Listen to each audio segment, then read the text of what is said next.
Assalamualaikum warahmatullahi wabarakatuh. Selamat pagi. Kita melanjutkan pada pagi hari ini belajar IPA. Sebelum kita mulai pembelajaran, kita berdoa terlebih dahulu. Bab yang kita akan bahas kali ini tentang bioteknologi, melanjutkan yang kemarin ya. Jadi sebenarnya materinya sudah selesai, tapi kali ini saya akan memberi tugas proyek untuk kalian. Kita bahas dulu soal yang sudah kalian kerjakan dan kumpulkan di Google Classroom. Yang nomor 1, kelompokkanlah produk bioteknologi berikut ke dalam bioteknologi konvensional dan bioteknologi modern. Kalau bioteknologi konvensional itu yang membutuhkan bakteri dan juga tidak membutuhkan teknologi untuk pembuatannya. Yang pertama, pembuatan tempe, tape, yogurt, dan nata koko. Ini adalah bioteknologi konvensional. Kalau bioteknologi modern itu diperlukan teknologi untuk membuat produk tersebut, seperti pembuatan vaksin, pemisahan logam, pembasmi hama, pembuatan asam amino, penerapan teknik rekayasa genetika, dan pembuatan antibiotik. Nomor 2, bagaimana peranan mikroba dalam pembuatan roti dan tempe? Kita bahas yang roti dulu. Dalam pembuatan roti itu mikroba itu namanya kan fermentasi ya. Fermentasinya itu berfungsi untuk menambah cita rasa, mengembangkan adonan roti, dan membuat roti menjadi berpori. Sedangkan pada pembuatan tempe, jamurnya itu, jadi di tempe itu ada jamur berfungsi untuk mengikat atau menyatukan biji kedelai sehingga menghasilkan berbagai enzim yang dapat meningkatkan nilai cerna tempe saat dikonsumsi. Nomor 3, tanaman transgenik adalah tanaman yang telah disisipi atau memiliki gen asing dari spesies tanaman yang berbeda atau makhluk hidup lainnya. Apakah tanaman ini berbahaya jika dikonsumsi? Jelaskan alasanmu. Jadi ini sebenarnya tergantung gen introduksinya, yaitu gen yang menyisipi atau gen asing yang menyisipi tanaman atau makhluk hidup. Jadi, kalau misalkan gen tadi itu menghasilkan racun, maka tanamannya akan menghasilkan racun juga. Tapi kalau misalkan gen introduksinya itu tidak menghasilkan racun, maka baik-baik saja. Kemudian selanjutnya, dalam pembuatan yogurt, susu harus dididihkan terlebih dahulu pada suhu 85-90 derajat. Mengapa demikian? Jadi itu karena bakteri Lactobacillus itu, jadi ini adalah bakteri yang bisa membuat yogurt ya, bisa tumbuh dengan baik pada media hangat. Selain itu untuk membunuh mikroba yang masih terdapat dalam susu. Nah, kalau misalkan kalian kan mendidihkan air itu suhunya 100 derajat Celcius, kenapa kok nggak 100 aja?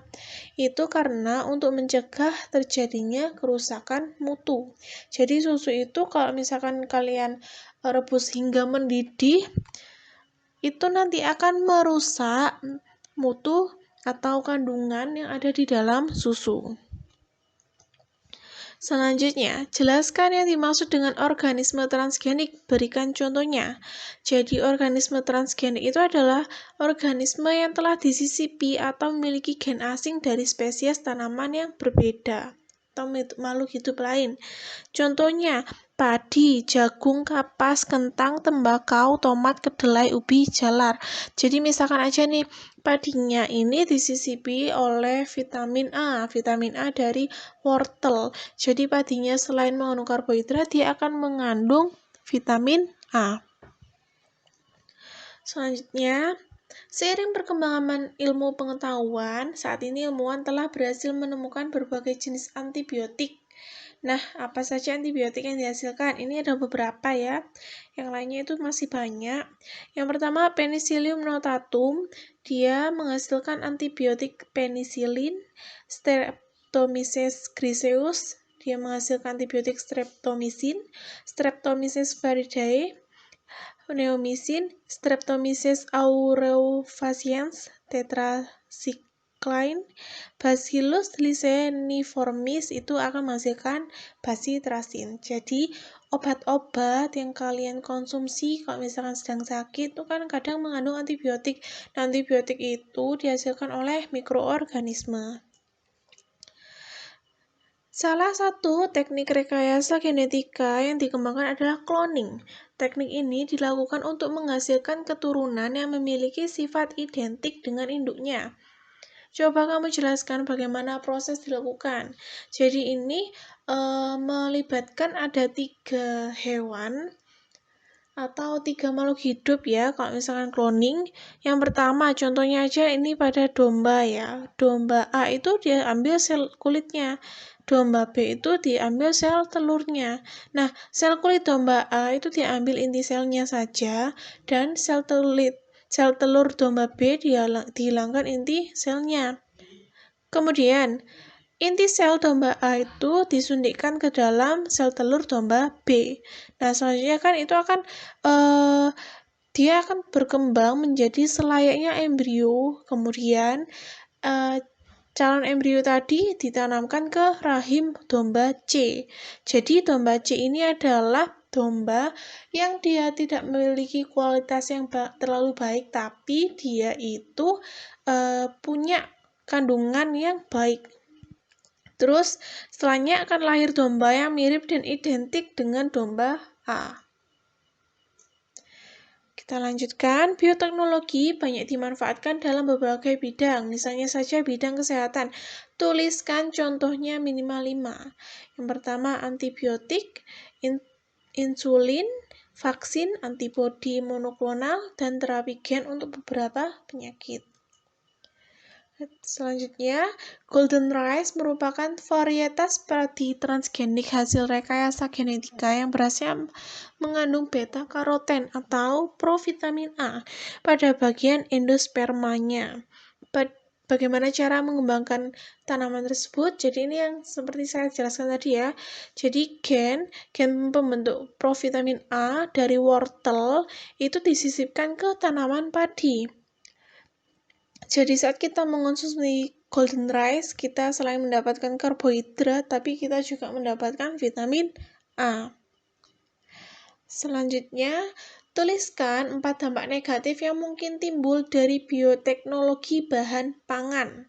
Yang pertama, munculnya alergi, terbentuknya limbah dari proses pembuatan produk bioteknologi, produk minuman beralkohol itu bisa menghasilkan dampak buruk bagi lingkungan. Jadi bioteknologi bahan pangan tuh kayak menghasilkan wine. Jadi kan karena ada fermentasi dari anggur atau fermentasi dari buah lain yang biasanya itu dikemas dalam minuman beralkohol, itu kalau dikonsumsi kan akan menimbulkan kecemasan sosial atau permasalahan sosial. Kemudian dapat menimbulkan ketidakseimbangan ekosistem. Oke, ini adalah tugas kalian pada minggu ini. Jadi tugasnya adalah melakukan praktek pembuatan yogurt. Jadi nanti akan saya share anggota kelompoknya siapa aja, dengan ketua kelompoknya siapa saja. Oke, kita lanjutkan nih. Nama anggota kelompok saya share di WA group. Tujuannya untuk mengetahui cara pembuatan yogurt. Alat dan bahannya 1 liter susu sapi, 50 gram gula atau 3 sendok makan, kompor, panci, 50 ml minuman yang mengandung kultur bakteri seperti Jimori, Yakult, atau Biokult. Pengaduk, ini kalian bisa menggunakan sendok, termometer, tapi kalau kalian nggak punya termometer nggak masalah. Kemudian cup atau wadah yang dilengkapi dengan penutup serta sarung tangan. Nih langkahnya, kalian masukkan 1 liter susu sapi ke dalam panci. Kemudian tambahkan 50 gram gula pasir sehingga terus kalian aduk hingga rata. Terus didihkan suhu hingga 90 derajat Celcius selama 15 menit. Atau jika kalian nggak punya termometer, usahakan susunya itu nggak sampai mendidih. Tapi kalau misalkan kelihatan udah mau mendidih nih, kalian matiin aja kompornya. Setelah dipanaskan itu, kalian biarkan susunya hingga suhunya itu hangat atau biasanya hangat kuku gitu. Jadi dia sampai hangat.